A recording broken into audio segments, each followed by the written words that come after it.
Good morning, everyone. We're here with Dave White with the New York Sea Grant. I don't know why I've got this in the inside. I got to put it on your scarf. Here we go. There we go. That way it highlights the ho-ho. Right, your festive Jingle, gear is jingle. messing up the microphone. I know we heard you coming in here for the interview. I forget it when I'm walking. People go, what are the bells? She goes, I can tell sounded, Dave's here. I know, it sounded like Christmas. And I go, oh, our guest is here Guess for the who's interview. here? So we are talking about something that's kind of a gift, right? We are. You know, one of the many things I do within my world within Sea Grant is I also serve as the Associate Director of the Great Lakes Research Consortium. Okay. And in that role, we work with the campuses across the entire New York Great Lakes area, over 400 different faculty at those campuses to really provide opportunities to raise better awareness about Great Lakes research and work with them to have opportunities.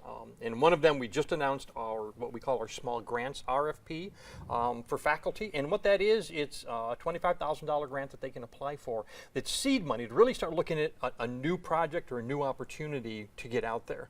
We also have online the ability for students to go online and look at getting funds to travel to conferences about Great Lakes, to actually get some funds to help in their lab to do Great Lakes research, to also help the next generation of Great Lakes researchers begin to look what some of these important issues are. And we have a website up there where people can find out more information too. There are a couple of projects that people do to get these grants, right? They do, and, you know, and a project I would highlight only because I know what's coming up in January is several years ago we funded Sherry Mason at Fredonia to start looking at microplastics in the Great Lakes. It was a $25,000 seed grant because she wanted to get a feel for what's going on in New York's Great Lakes. So she really went out and did some baseline work with it. She then applied for a larger grant from New York Sea Grant and got a full 2-year project to put in place to really look at that. And she has been very active working with the legislature and other regulators about microplastic concerns and impacts. And she's going to be the featured speaker at Save the River in February. So at their annual conference. So that, I mean, that kind of shows where we go when we start these seed projects. The students that she's worked with have been out on the Great Lakes multiple times. We've worked with folks at Clarkson and Potsdam up in the North Country, and Michael Twiss's shop up looking at the river.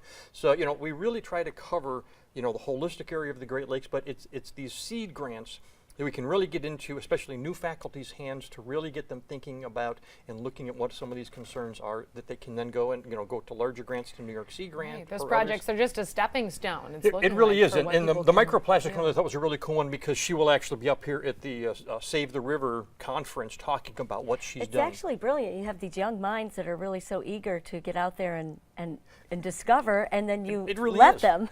You know, it really is, and they're so fun to work with because they're so energetic, and they're looking at these new ideas, and they're also looking at how you use the new technologies. I mean, we funded a project looking at the use of drones, and I'll tell you my favorite story, if we have enough time, is so we funded the use of drones to look at submerged vegetation.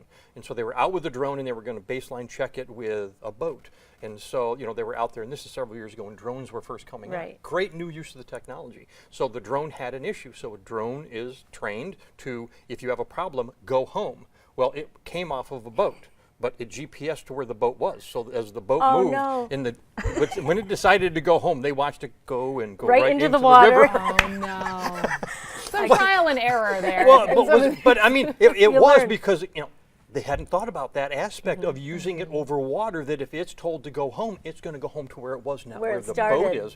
So, and you know, we are running out of time. That is the fun stuff. I'm getting to get into. our little candy cane out to take you off. I'm sorry. Exactly. I'm sorry. All right. you. So those Always a research pleasure. grants, they can go on the website then to view They more can. information on those. They Thank can. you so much for Thank joining you. us. Have a Jingle great us holiday out. season. Jingle us out. Jingle us out. We'll be right back. There we go.